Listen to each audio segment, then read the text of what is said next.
terms of the practice of Islam, we're now going to look at what is the best with regards to the controversial topic, jihad.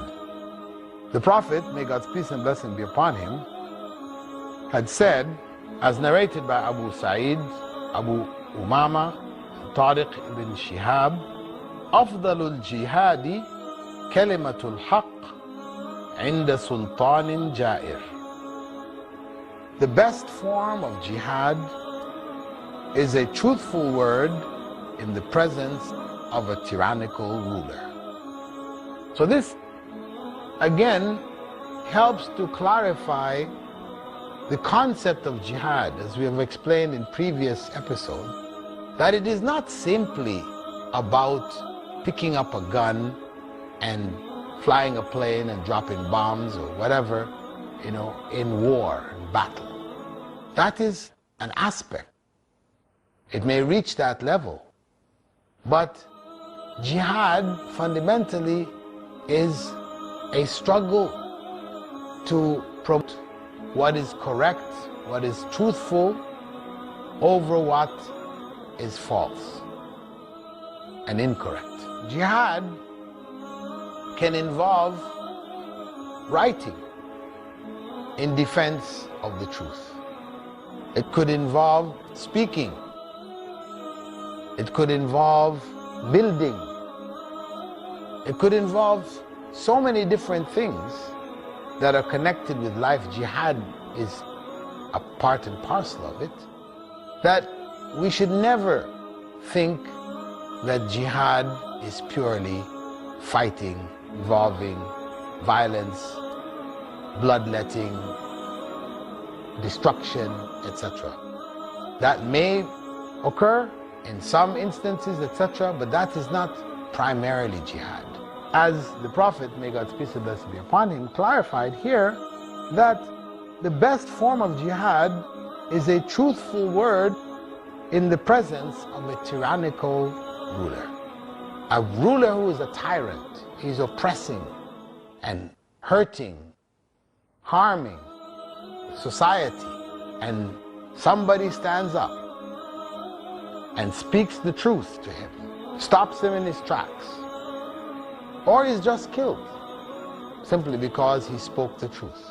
But to stand up at that time when you have a tyrant, one who is killing if anybody resists him, or jailing, or harming in one way or another families, etc., people are afraid.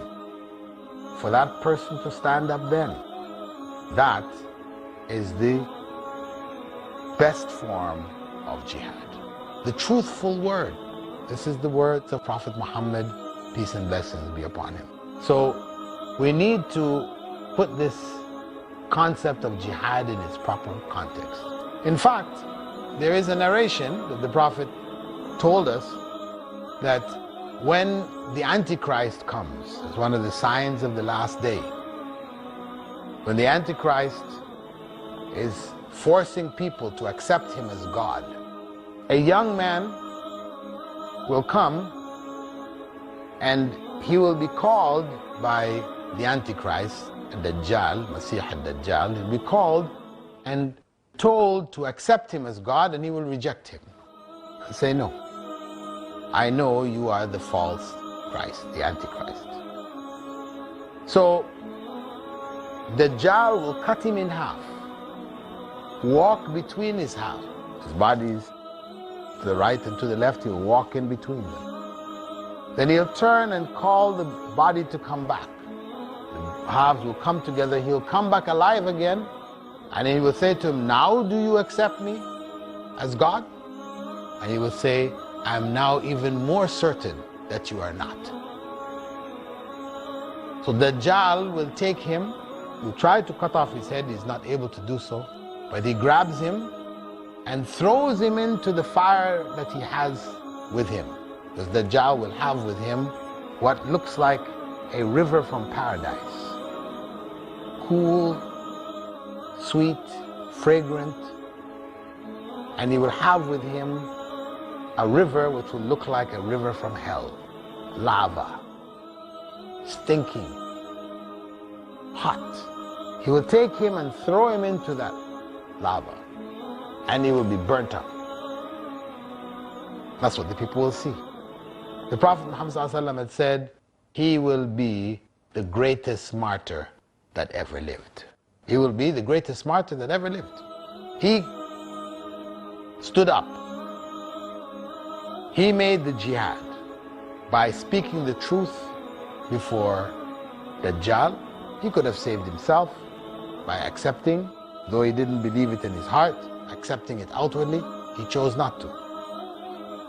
And the Prophet ﷺ had explained to us that what happened to him when he was thrown into the fire, when he was burnt up, it looked like he was burnt into cinders, we couldn't see him anymore, he disappeared, that actually that was his route to paradise. And he said that if we find ourselves in that situation where we're between what appears to be that river from paradise and the river from hell, jump in the one that looks like hell. Because the Antichrist's hell is paradise and his paradise is hell. So, just reiterating the concept that jihad at its peak, as the Prophet Muhammad ﷺ has said, is speaking the truth before a tyrannical ruler. Another example which the Prophet, may God's peace and blessing be upon him, gave, which helps to show further that jihad is not merely picking up guns and fighting. There was a narration from Ibn Amr, in which he quoted the Prophet Muhammad ﷺ as saying, أفضل الجهاد من جاهد نفسه في ذات الله عز وجل. The best jihad is that one of you strives against the evil temptations of his soul for the sake of Allah, most great and glorious. This is an authentic narration. The Prophet here clarifies for us that jihad is not merely with guns, bombs, etc.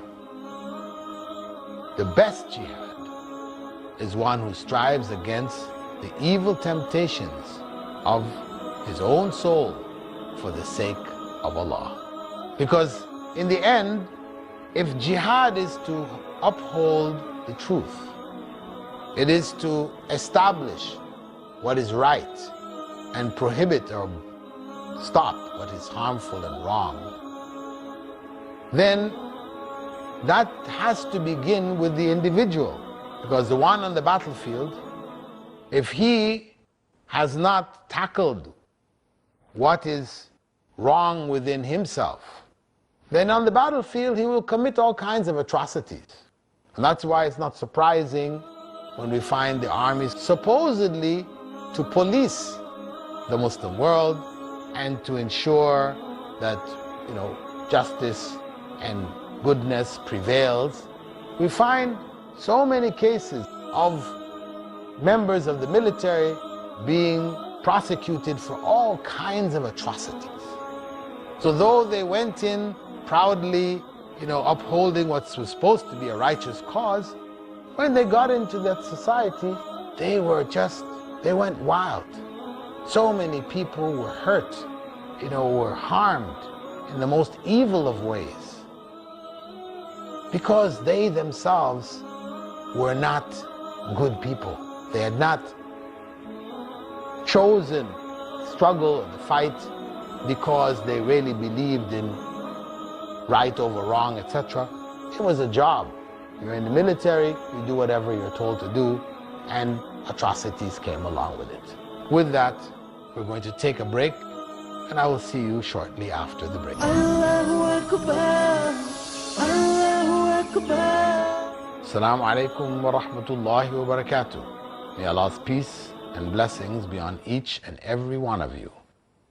We'd like to welcome you to our segment of the program, The Best in Islam. In this program, we look at all that is considered best from an Islamic perspective.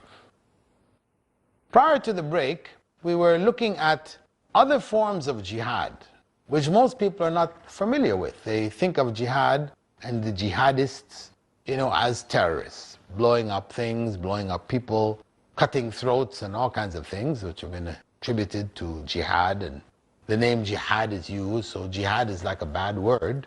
But really, from the Islamic perspective, jihad is a very noble struggle for the truth.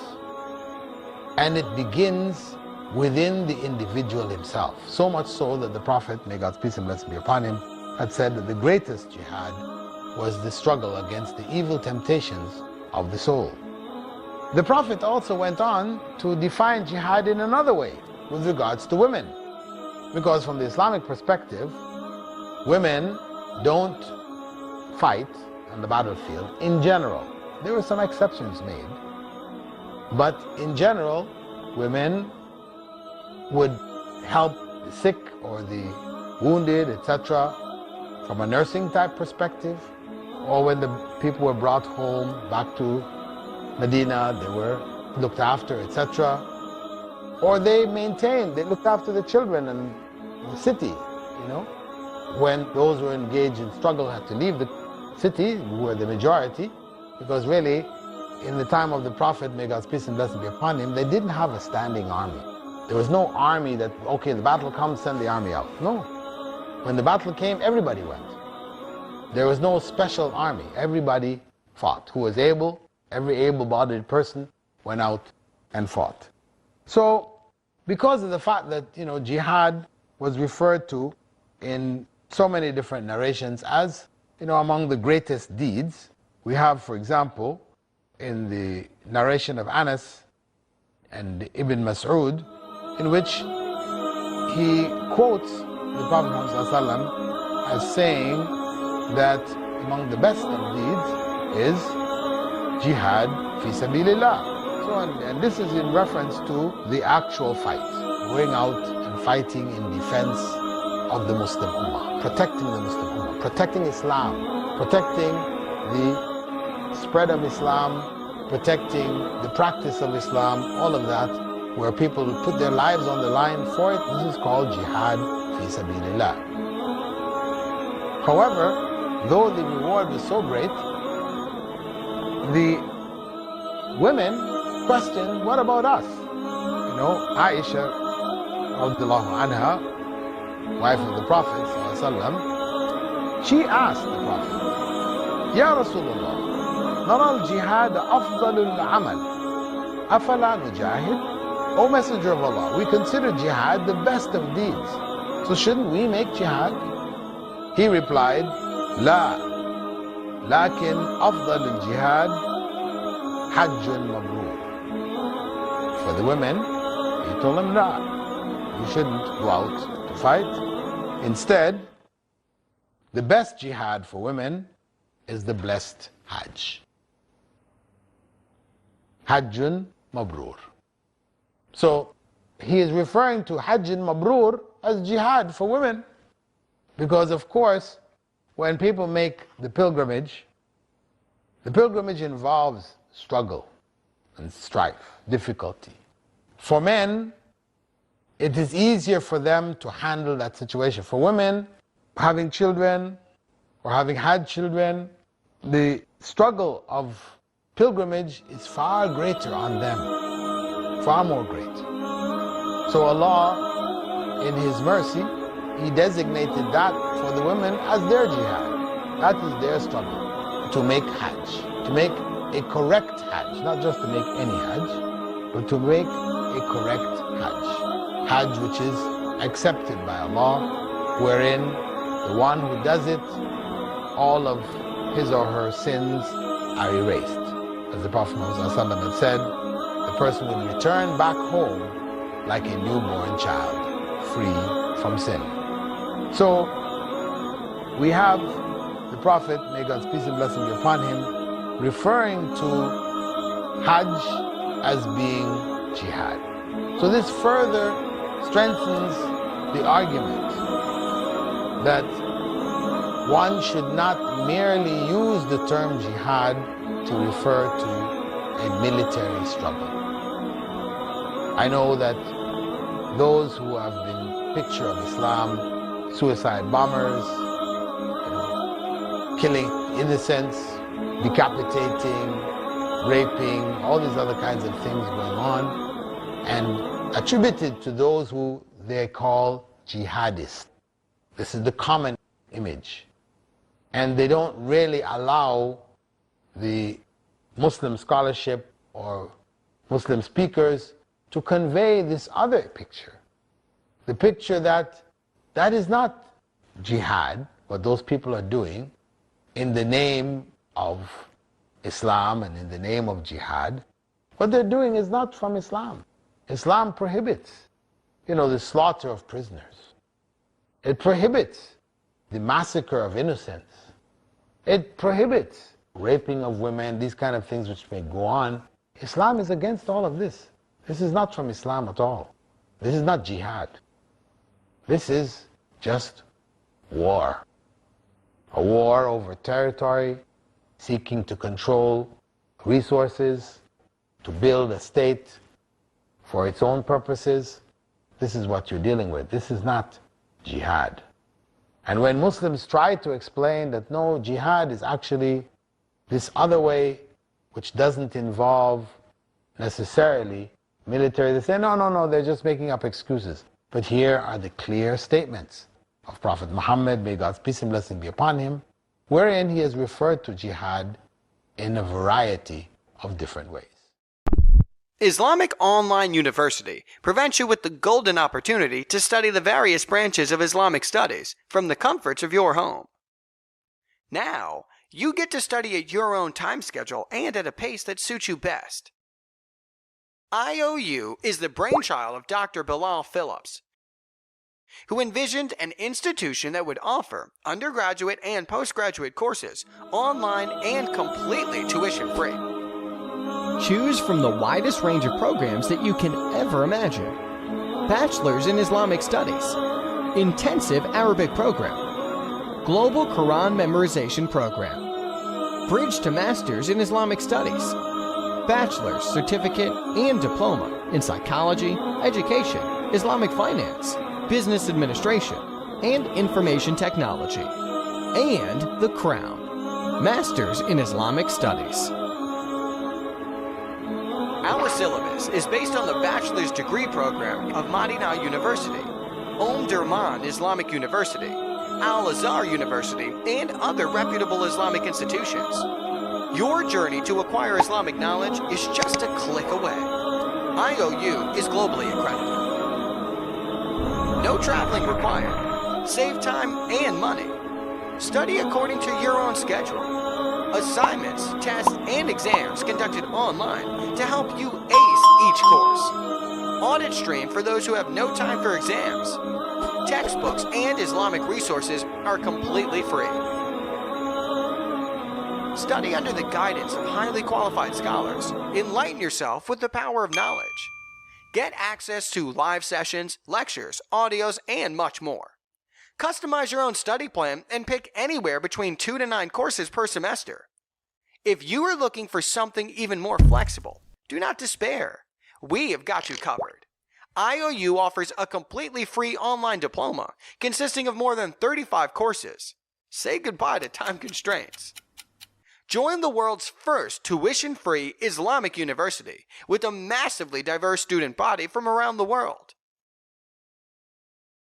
Islamic Online University, changing the nation through education. Register now and get started. Visit www.iou.edu.gm for more details.